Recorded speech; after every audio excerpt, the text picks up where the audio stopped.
Hey everybody, welcome back to Harvesting Justice, bringing you the update about fetal organ harvesting and the unethical practice of aborted fetal tissue research. Now, on episode 11, coming to you December 1st, we want to give you an update about the San Francisco courts and how they connect to our educational efforts here, exposing UCSF and bringing transparency, accountability, oversight, and at the end, change. We want all of our medical institutions, medical research institutions to be operating at the highest level of ethics. And that is just not what's going on here. Aborted organ harvesting. This is always a heavy topic to be looking into, studying, and to be speaking about. But we know why we keep on doing it because without putting a spotlight on it, without getting a literal spotlight on the situation, there is never going to be change. There's never going to be justice. So let's turn that into a positive. There will be justice as long as we continue to talk about it, put more of other people's eyes on the situation, and bring about that accountability and just institutional shift. If this is your very first episode of Harvesting Justice, I would recommend you go back to episode one, or actually even before that, our pilot episode filmed in March of 2022. That gives you all the basic building blocks to be able to understand everything else that we'll be covering in this edition of Harvesting Justice right here. And in this episode, we're going to be actually looking at an event that took place a couple weeks ago and how it relates to the same time period where we filmed our pilot in March of 2022. So, first off, an old colleague of ours, AJ Hurley, was in the courthouse at the Hall of Justice, downtown Bryant Street, South Market, um, on December, when was that? No, November 14th. Yeah, as of the release of this episode, that's about 2 weeks ago exactly. Oh, that was on the 17th. And we wanted to be able to sit there in the courtroom gallery to applaud and support pro life action, anything that is ethical and justified and, not out of line with typical, Bay Area, American public expression. It was a really interesting hearing because there was some good news and bad news. First off, you might want to know what this was all concerning. So, some of our colleagues decided to take certain protest actions upon themselves that got them in some legal hot water. Now, if you've already seen it before, you're probably kind of concerned, like raising an eyebrow, like it doesn't sound like anything that should raise any legal questions. Like we see these kinds of actions all the time. People, putting paint on statues. They're not thrown into a courtroom and threatened with 10 years of jail, standing in the lobby, speaking out and making their voice heard so their message is clear. You typically don't see people being threatened with years in prison for that either. And of course, postering around the house of a public official, that, I guess depending on whatever like extenuating circumstances, if there's not anything beyond that, no threats, nothing like that, it doesn't sound like something that should get someone in legal trouble, at least not on a felony level. So there were all of these concerns, accusations, these things that at bottom had no merit to them based on the actual people who took part. We were grateful to see some good news result by the end of the hearing. It's kind of a mixture of good news, bad news. But yeah, today's episode will be all about giving you the download on exactly what happened. Imagine just being familiar and up to date with the old Planned Parenthood controversy that was exposed by the Center for Medical Progress and David Daleiden. And then imagine hearing the news that something slightly similar was going on within San Francisco, that friends and colleagues of yours were posted up in the city, multiple organizations to continue to shine a spotlight on it. And then you join one of those organizations and continuing to learn details from Pro Life San Francisco, you decide to take that into the lobby of the abortion center to raise your voice in protest. That's what happened in March of 2022. As far as I know, this was never a planned event. I knew that there was going to be a Pink Rose Rescue, which is kind of, in a sense, a silent protest. It's meant to be an unseen protest as well, where a pro-lifer being perceived as someone considering abortion services, considering being a client, sits in the waiting room along with all of the other people and then strike up conversations with the people in the neighboring seat, encourage them to choose life, give them literature to encourage them that there are people and institutions that will be their support system, be their support network, and help them through their pregnancy and afterwards as well, to turn their eyes onto the needs of, like, onto the fact that their needs can be met and that their child has unique needs of their own. So, a Pink Rose Rescue, I don't know the mechanics of the situation. How I see it is the switch had to be impromptu, but their voices were definitely heard. AJ, Teresa, and Kristen.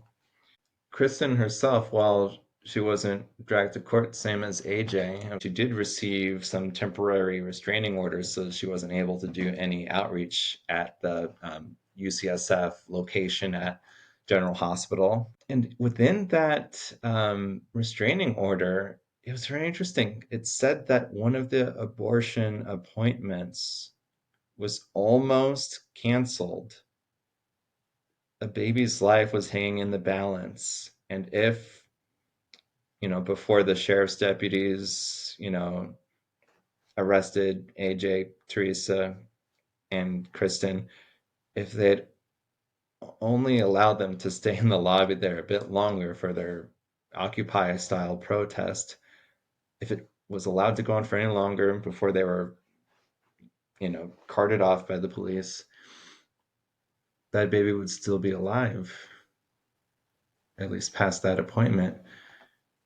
And hopefully there would have been a chance that would have turned into the chance for the mother to choose life, to know that there's people out there willing to speak up for her child. Is there's no knowing, there really is no knowing what message could be grasped from behind the doors, wherever those doors were.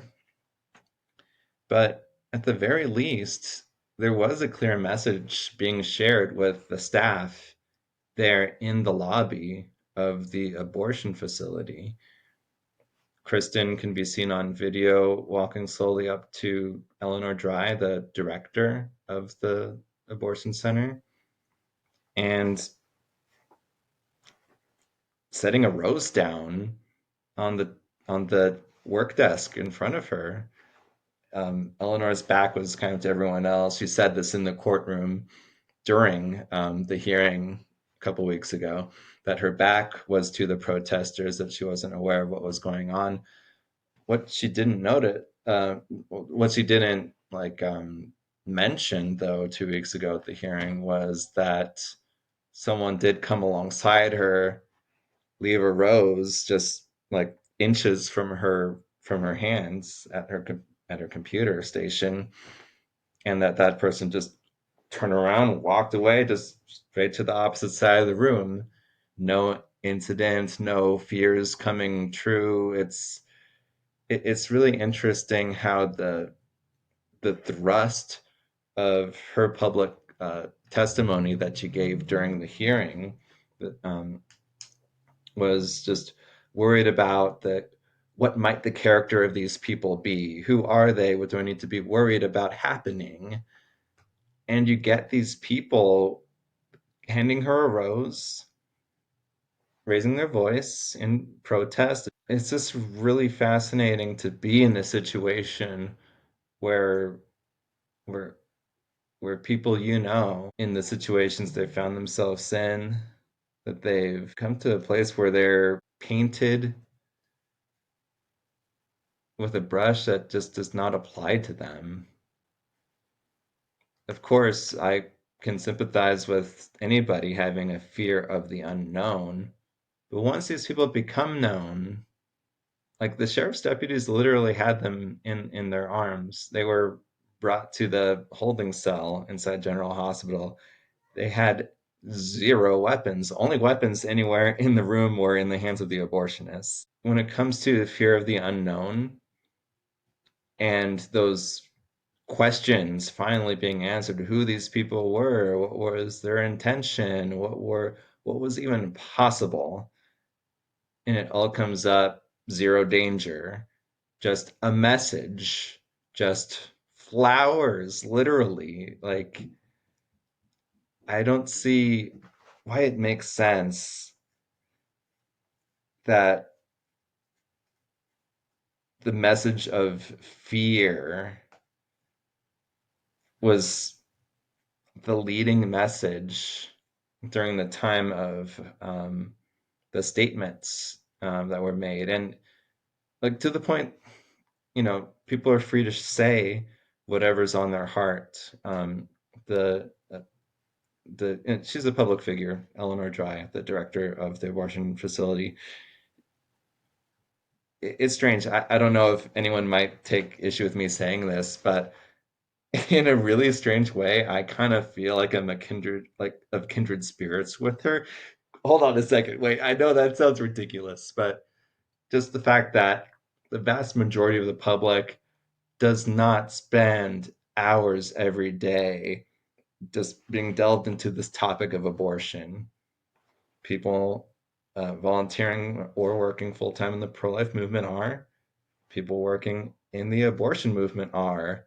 And at least in that way alone, spending hours thinking and in the midst of this topic, it's something that we have in common. Like, maybe that's the better way to put it.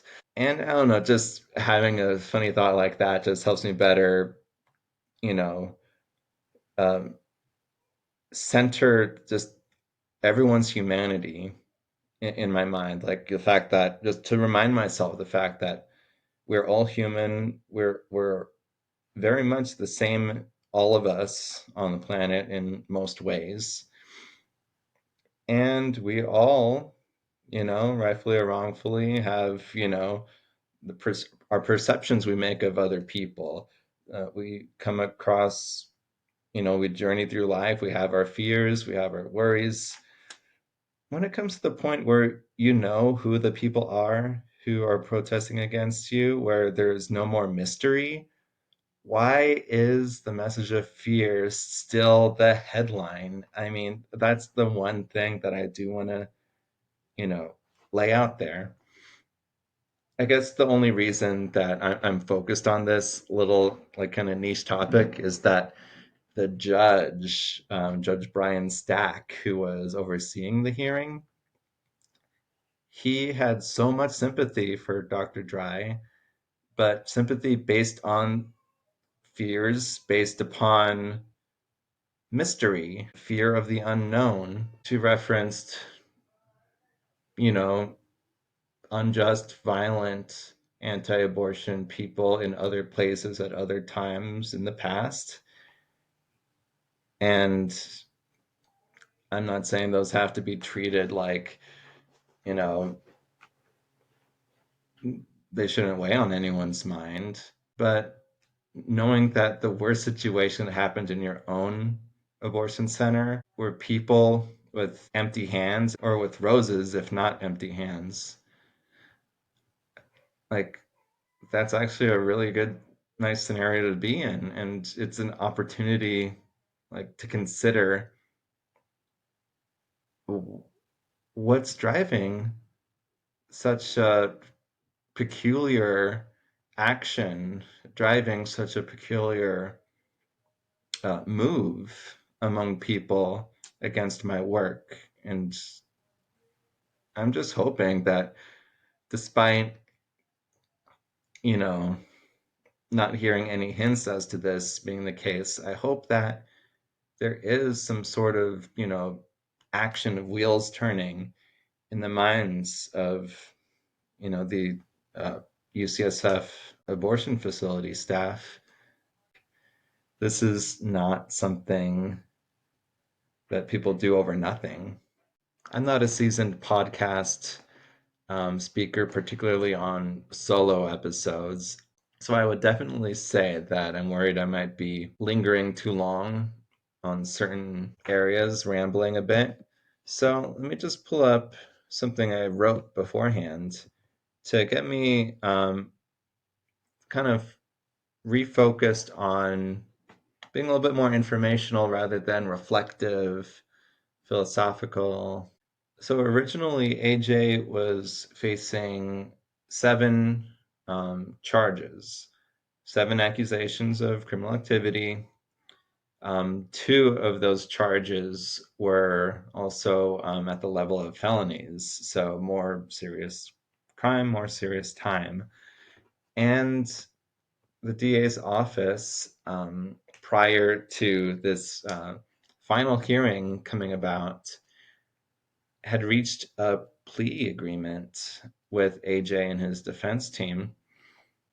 Plea agreement has to do with making certain concessions and not making certain other concessions. So, for example, anyone accused of a crime, they have, the liberty to waive off a trial. If the state government is willing to make if the state government is willing to make a trade-off that, I waive my right to have a trial, have a, have the full process to exonerate myself, I will just accept probation and certain limitations of activities on into the future, certain things that they can't do, certain places they can't go. So, what was that issue?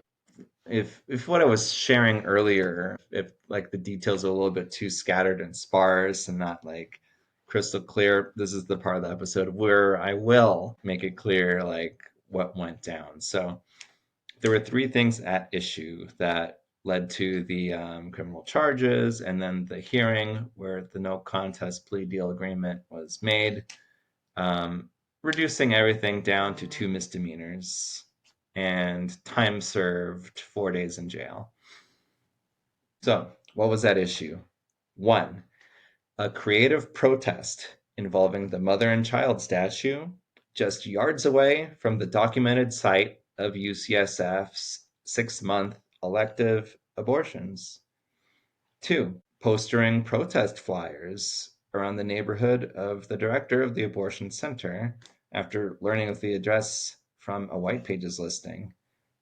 And three, an Occupy-style lobby protest in the abortion center itself. So, the mother and child statue. You've probably seen the video on our YouTube page. It's a clip from Cron 4 local news here in San Francisco, Bay Area, that covered that protest actually. To put the pro-life message in an eye-grabbing visual form, the mother figure in the statue, and I'll show you an image of what the statue looks like every other day. Here we go. The mother figure in the statue was given an Eleanor name tag right across the top. And this is like a political cartoon, right? Like you can kind of hear the kind of parallels here. So, Eleanor, and what is Eleanor doing?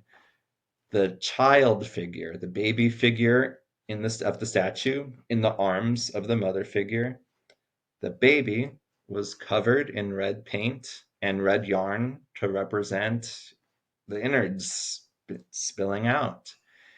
And it was really interesting that in the court documents in Eleanor's statement as well, Dr. Dry's statement. It was never specified that the blood was on the baby and not the mother. They just said the mother and baby statue covered in blood, as if it's some sort of veiled threat to providers. It's showing what the providers are doing, what they're paid to do to attack the babies that should be carried peacefully in their arms instead. So this visual protest was given a vandalism charge. Like any protester who is trying to decry violence through a creative visual protest to make an eye-grabbing representation of what they're trying to get the community to be against, for them to be weighed down with criminal court proceedings, I think is ridiculous. And I think we see every other year, a statue being torn down, paint being put on Columbus time and time again. Like, are these other protesters being treated the same way? I can't say one way or the other. I have, my, inclinations to, a guess. When it came to postering protest flyers, people have a right to protest public figures. And Eleanor Dry, while the term public official isn't correct, she's a public figure, a government employee, someone who's on multiple public stages at open free forums in San Francisco. It Anybody should be willing to face criticism and give an answer without, needing to bring their ideological opponents into any courtroom. Just be able to bring to the public their perspective and opposing voice. Oh, I just remembered, it was that postering in the neighborhood thing. The only reason that led to an additional like charge is because there was the assumption that stalking led to the discovery of the neighborhood, but I know firsthand that it was from a white pages search. And I won't go into any details, but that was, I know that was shown to Age's lawyers to be publicly available information. So the stalking assumption was just a speculation. Otherwise, I don't think the posters would have led to any charges if there wasn't that speculation. And to bring it back to that third point, the third action, the Occupy style protest, the California FACE Act was brought up regarding that. So I'm pretty sure everyone can acknowledge that it's a fact that a lobby protest, I'm kind of struggling with kind of letting certain assumptions of my own rule the day, and whether or not it's fair for me to put these inclinations of thought into kind of center focus, of my own center of focus, and to present them to anyone else. But yeah, maybe I can just couch it that way, that I'm not sure if this is the right way to view it or not, but I'm wondering if this is the case, that when it comes to an Occupy style protest at an abortion center in a lobby where the people, are allowing people to walk around them, aren't raising their hands, not making any threatening movements, if the people who choose to do that within an abortion center lobby, who are then arrested and then threatened with years in prison, if that is the abortion businesses getting special treatment. Of course, the California FACE Act exists. There could be some kind of calculus, some interpretation made to try to state that placement of persons is equivalent to blocking, maybe. But our protests at financial institutions or chiropractor institutions, if there was going to be a place that had a lot of, client mistreatment. If those people physically placing their bodies in the place that inconvenienced a business, um, if they would receive the same exact equivalent, charges in a courtroom. Yeah, I guess this comes with just having the perspective that the FACE Act at its basis is unjust, and that the same kind of trespassing laws should apply everywhere, regardless of what type of institution it is. No one should have to fear extra punishment just because the place is the place you're protesting is more worthy of not having protesters. Like that's I guess the way that we would speak to, to what the FACE Act is. Here's something that I wrote a little while ago. Occupying areas and wheat pasting, a special method for postering that's very common in urban centers. Occupying areas and wheat pasting to protest violence is not unheard of. In fact, it is widely celebrated. But we live in an era where abortion businesses often get special treatment. But waking the people up has to start somewhere. And we at Pro Life San Francisco are proud to educate people using publicly accessible information that's available at our fingertips. By waking the people up, we were giving them the chance to to take a stand, to talk with and to influence government officials, institutions, and we just need to be able to reach the people who are able to make the direct changes, or if they're resistant to change, to influence the people above them, to the people with the authority, the judges, legislators, executive legislators, like the only people in existence who have the authority to punish the people doing the unethical activity. If we can influence them, then that's the way that change will happen. The best thing would be to be able to transform the hearts of the people doing those actions themselves. And that's what a lobby protest can do. It's just very clear to me that one, an informed movement is a passionate movement. An informed movement is a powerful movement. And when people take their knowledge, turn it into action for good, to not redirect violence, but to stop violence, to grind it to a halt, that is that's the fruit of a movement that is trying to make an impact. The victims in the situation or the babies behind closed doors in their mothers in their mothers' wombs. So in short, when it comes to convictions being levied by the government against principled activists, we cannot say that we're happy with the outcome, but it did go so much better than it would have gone. I kind of covered the plea deal agreement. It's an agreement between the state representing the people of California. So the people of California versus AJ Hurley, the DA's office, and the lawyers came to the shared understanding.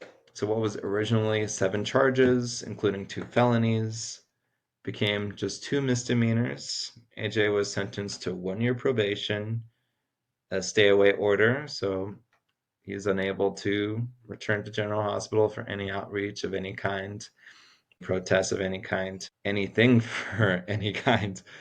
Um, yeah, just can't be in that physical area, unfortunately. And um, 4 days in jail, time already served. It was disappointing in my sight to hear the bias in the voice of the judge. So the first thing, of course, he didn't allow for a comprehensive understanding of what went on, only going off of really speculation, a limited scope, a limited view, and really can't say a limited view of the situation because, as I said, it all comes back to the view, to the inner thoughts of the facility director, the fear of the unknown. The speculation was what ruled the show, and the judge, his emotion was definitely centered on that. And when AJ was allowed the chance to read a prepared statement of his own, he wasn't allowed to get past the middle point of it. He was able to share with the court and with Eleanor Dry that he had no intention to create fear. And then when he wanted to go deeper into the fact that children are victimized, that we never want to see anyone fall victim to anybody, and case in point, the babies being victimized by abortion deserve protection and consideration as well. Once AJ got up toward that point, the DA official spoke up in objection, and the judge would just like brought everything to a pause and said, "Let's just move on to the next thing." And AJ was, yeah, I'm laughing because it's uncomfortable. He just was not allowed to read the rest of his statement, which would have been amazing. It would have been great to be able to share that in the same room with Dr. Dry. Give her the chance to be as considerate as we all need to be to each other. Another example of bias in the courtroom, I don't know if bias is the best word, just bringing up that, always reflective Robert back into, into the center focus. Bias is like the closest word I could think of to how to characterize this. Basically, what happened was that at one point before, I think this was just moments before Eleanor Dry was instructed to give her statement in the courtroom to the judge to put on record, the DA said that he was requesting that the number of pro life people watching in the courtroom gallery in the public seats should be limited, and wanted the judge to send people out into the hallway. And the judge, like, to his credit, the judge said, based on what authority? Like, he was dumbfounded himself.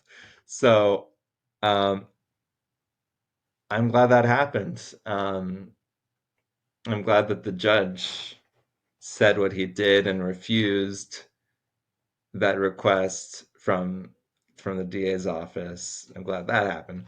Not happy that the DA tried to do that, because who are we hurting? Again, that's the message here, the central message. Who are we hurting? We don't find it right to hurt anyone, and the abortion facilities shouldn't find it within their rights to hurt anyone either. We're just members of the public, pro-life members of the public, giving visual support to the defendant, to principled activism. And if our mere presence in the courtroom makes anyone else in the courtroom uncomfortable, anyone of a specific profession or frame of mind, of a certain stance, it's nothing that we're doing. Once the hearing was over, once we were back out all in the hallway after everything was said and done, the two misdemeanors secured and accepted by the judge. The effort goes on. The goal of the pro-life movement is to transform our society into one that never excuses maiming or killing anyone.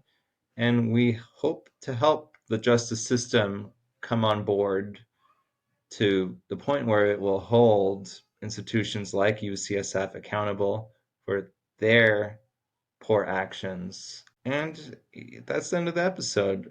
It's very clear this is an ever somber topic.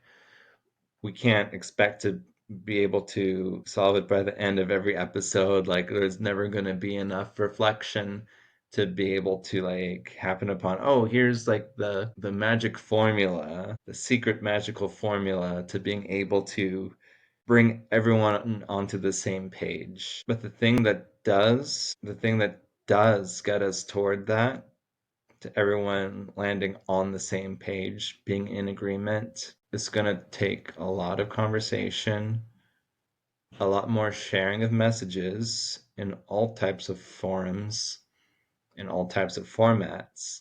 Let's all amplify our voices and all keep our ears open. Like a debate is not a monologue, you've got to listen. When two people who are in some ways very similar, but in other ways very different, want to come into more agreement, stronger unity on what it means to afford people their right to safety and their right to life, it takes hearing some hard messages. It takes sharing some hard truths, but we need to continue to be able to talk to each other, share messages, write if in person or vocal conversation is a little bit difficult when it comes to tense subjects like fetal organ harvesting and abortion. And when we do that, the world has the possibility to change. We have, as you've probably seen in our last episode, launched our action page, ethicalresearchnow.org. .org or .com will work, so feel free to share that with everyone you know.